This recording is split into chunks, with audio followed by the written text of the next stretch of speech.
여러분 다 잘 아시는 것처럼 7월 8일 새벽에 이준석 성상납 의혹, 그 다음에 증거인멸 교사 의혹, 그 다음에 품위를 지키지 못했다.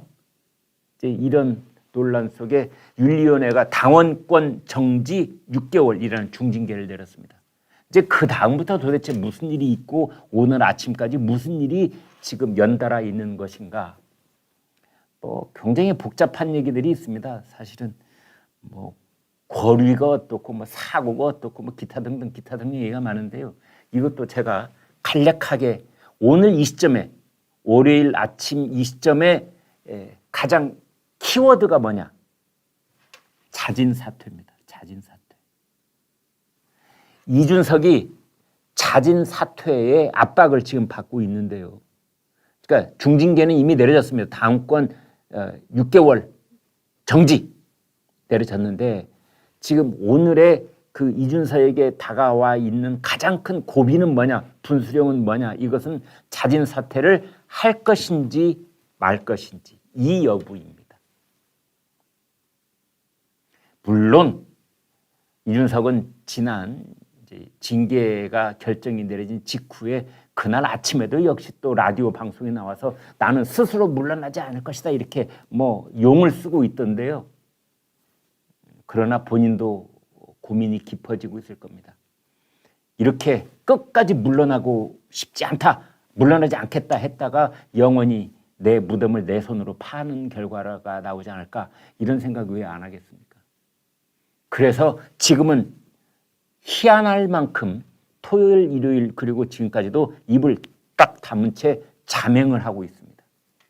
이준석이 자명을 하고 있는 이유는 뭐냐? 물러나지 않겠다고 뭐 이 아우성을 치고 있는 것이 능사가 아니다라는 생각까지 지금 이어지고 있는 겁니다. 다시 원래로 돌아가서 자진 사퇴. 자진 사퇴 하느냐 마느냐 둘 중에 하나인데요. 자진 사퇴를 하지 않으면 그부터 이 얘기 말씀을 드리겠습니다. 자진 사퇴를 하지 않으면 이준석은 이른바 진찌전에 들어가는 겁니다. 참호전.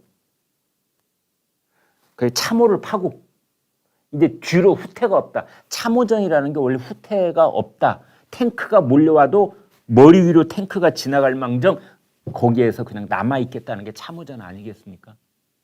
이준석이가 이제 진찌전, 참호전을 펼치겠다는 건 뭐냐? 자기가 참호를 깊게 판 다음에 여기 2030 그 강성 지지자들과 스크럼을 짠 다음에 지지에 계속 남아있는다. 이게 자진 사퇴를 하지 않는다는 겁니다. 그러면 어떤 일이 벌어질까요? 그렇습니다. 이준석이 자진 사퇴를 하지 않으면 그건 사고입니다. 사고. 학교 용어로 바꾼다면 퇴학이 아니라 정학입니다. 정학. 정학 6개월. 정학이라는 건 학생 신분이 유지되는 겁니다. 정학 기간이 끝나면 다시 돌아오는 겁니다. 복학. 이제 한 학기 정학이 되는 셈이지요. 한 학기 정학. 이준석 학생 한 학기 정학이야. 이제 이런 상황이 되면은 이게 사고인데요. 권위가 아니라 사고입니다. 그러면 어떻게 되느냐? 지금의 권성동 원내대표가 직무대행, 권한대행이 아니라 직무대행. 지금 오늘 아침 방금 전에 방송하기 전에 저희 취재한 바에 따르면 그 직무대행 체제로 굳어지는 것 아니냐. 이준석은 아마 상당 기간 버티려고 할 것이다. 그러면 권성동 직무대행 쪽으로 막 의견이 모아질 수밖에 없을 것이다. 이제 그런 거는 지금 이 시각에요. 오늘 점심 식사 시간을 포함해갖고 국민의힘은 4455 다 모여가지고 지금 이제 숨가쁜 회의들을 하고 있을 겁니다. 초선 의원들은 초선 의원대로 모이고, 재선은 재선대로 모이고, 3선 이상 중진들은 중진들끼리 모이고, 선수별 모임이라고 하는 건데요. 이제 모여가지고 뭐 여러 가지 얘기를 한 다음에 그 의견을 모아서 오늘 오후 3시에 의원총회를 열도록 되어 있습니다. 현재까지 저희가 취재한 바로 따르면 가닥을 어떻게 잡아가고 있느냐. 이준석 안 물러나려고 할 것 같아. 그러면 어떻게 가야 되느냐. 권성동 직무대행 체제로 간다. 만약 이준석이 권위라고 하는 건 퇴학입니다. 나가. 너는 더 이상 우리 학교 학생이 아니야.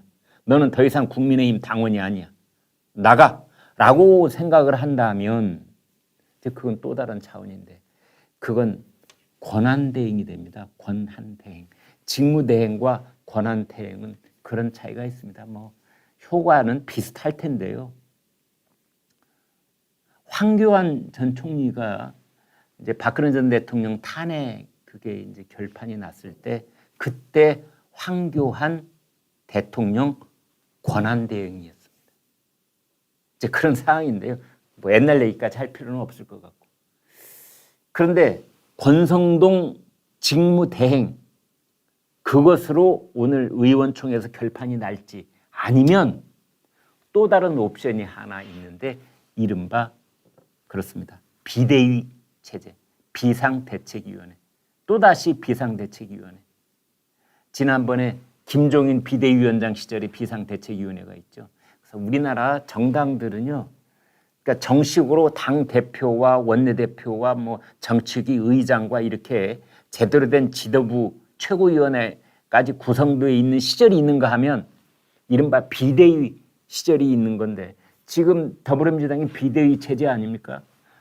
제가 통계를 내보면은요 비대위 체제나 정상적인 지도부 체제나 기간이 비슷할 때가 많습니다. 심지어 어떤 정당은 비대위 체제의 시절이 더 많습니다. 더 깁니다. 그건 뭐 중요한 게 아니고. 그래서 지금 이제 그 이준석이가 나는 사퇴할 수 없어. 끝까지 버틸 테야. 진지전, 참호전으로 들어갈 테야.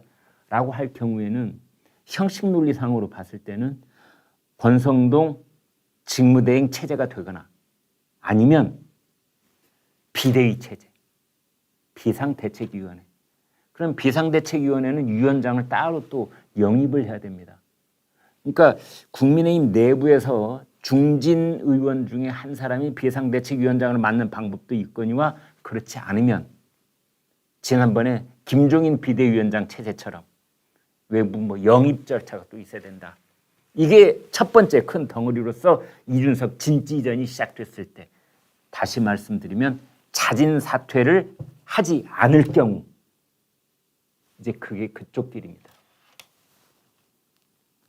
가능성은 별로 없어 보입니다만 사람 일은 누가 알겠습니까? 이준석도 열심히 주판알을 튀겨보다가 안 되겠다. 자진 사퇴가 나의 살 길이다. 그래서 오늘 내일 사이에 자진 사퇴를 하게 될 경우에 이제 그건 어떻게 되느냐? 그거는 사고가 아니라 권위가 됩니다. 스스로 자퇴를 하는 겁니다. 자진 사퇴라는 건.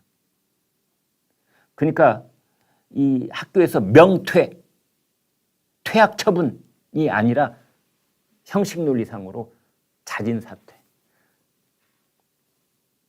자진해서 퇴학하는 거. 자진해서 퇴학을 하면은 전학을 갈 수 있지요. 이제 이 자진 사퇴를 만약에 이준석이 선택을 하게 된다면 그 다음에는 권위가 되는 거고 권위가 되면 뭐가 있어야 된다? 그렇습니다.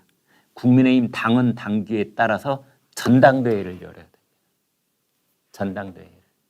이걸 조기 전당대회라고 부르는 거죠. 내년 6월에 있게 될 예정이었던 전당대회를 11개월 빨리 열어야 됩니다. 여기서 여론조사 하나 보여드리겠습니다. 한국사회여론연구소가 여론조사해서 이준석 징계에 대해서 물어봤습니다. 잘했느냐, 너무했느냐, 오히려 더 미흡하냐 이렇게 물어봤는데요. 적절한 징계다가 33.2%. 좀 너무한 것 같아. 이게 31%. 아니 겨우 그 정도야? 아니 당원권 정치를 3년은 했어야지. 예를 들면 말이죠. 미흡하다 이게 27.5%. 그래서 적절하다와 미흡하다를 둘을 합하면 60.7%가 됩니다. 과도하가 31%. 그래서 이번에 이준석 대표의 징계를 놓고 보니 이준석 대표 징계가 너무한 것이다라는 것이 30%. 제가 그냥 거칠게 끝자리는 떼버리고 말씀드립니다. 너무했어 이게 30%. 애에게 그게 징계야. 그보다 더 세게 때려야지 정신 차리지. 이게 60%입니다. 그러니까 이것은 더블 스코어로 이제 갈라져 있다 이렇게 볼 수 있겠습니다. 징계를 더 세게 하거나 뭐 당원권 정지 6개월 뭐 그 정도 그래 내가 봐줄게 하는 이런 응답을 낸 유권자들께서는 50대, 60대 그 이상 연령층에서 많았고, 그다음에 지역적으로는 대구 경북에 그런 분들이 많았고, 그다음에 블루 칼라, 화이트 칼라가 아니라 블루 칼라에 그런 분들이 많았고, 당연히 보수 성향층에서 그런 의견들이 많았습니다. 반면에 지금 보시는 것처럼 가운데 있는 좀 너무 심했어, 과도한 거 아니야? 라는 의견을 주신 분들은 네, 그렇습니다. 20대, 그 다음에 40대, 아닙니다. 죄송합니다. 그 미흡하다는 의견은 40대, 그 다음에 민주당 지지층, 무당층에서 많았다. 여기까지 말씀을 드리겠습니다.